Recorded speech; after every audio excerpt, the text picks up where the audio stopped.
This is my review of Burton's crappy Speedzone lacing system. Oh man, this is so bad. Uh, they so this boot has a proprietary lacing system. I have size 14 feet, and I was desperate to when I was at the turkey sale at Whistler to buy a boot that actually fit my feet, and this is all they had. And I thought this might be a disaster back then when I got it, and it is now. This is the Speedzone lacing system, which means it's a proprietary lace, and I can't find any replacements for this boot size. They changed the size of the lace in 2013, so it's 2020 now. These boots are 10 years old, but I stopped skiing for many years foolishly. And so anywho, now the lace, I had to fix one lace, and so I contacted Burton, and they sent me a lace, and they sent me the wrong size, because they changed it after 2013, like I said. And so my buddy, he had to cut part of the inside lace right here, and he attached it to the lower zone lace, which we were replacing, and it just barely worked. When I contacted Burton customer support, they did send me a replacement lower zone lace, but they only sent me one. And when that one breaks, I don't know what I'm gonna do. I'm gonna be screwed, man. They can't even refer me to any like generic laces at all. Which is what I need. I need like something, since they're not making it anymore, I need a generic lace to replace this.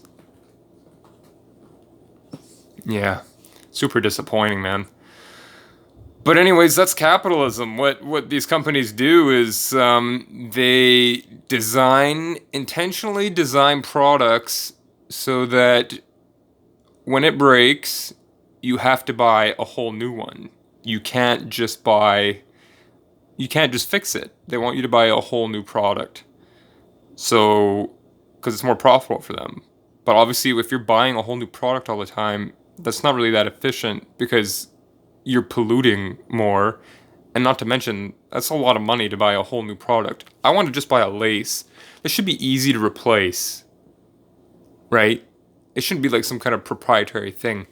You know, the irony, they call it the Speedzone lacing system, and the irony of it is when my buddy was trying to replace it with the wrong size that Burton sent me, it took us over 2 hours for him to even do a makeshift of this and the lower zone part, which he attached.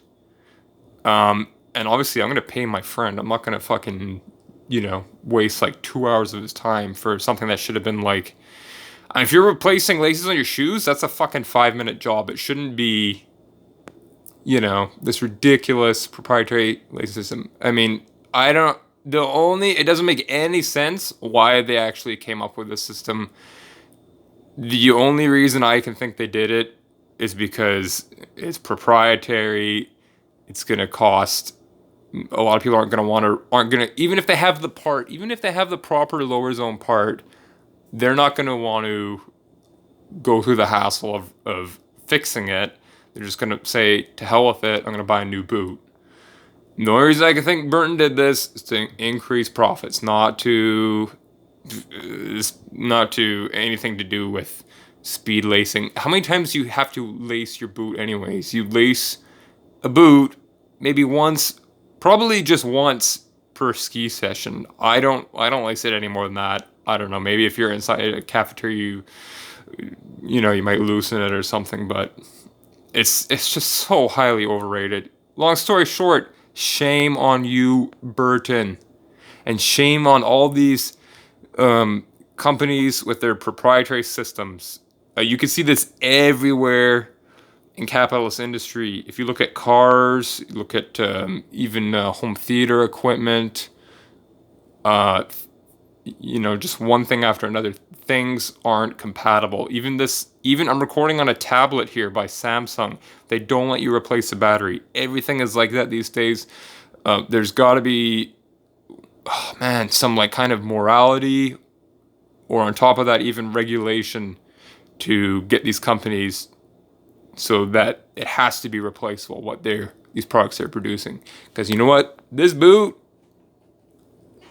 is pretty new, hardly rode in it, and yeah, it shouldn't. It should not be a throwaway because it can't replace lace.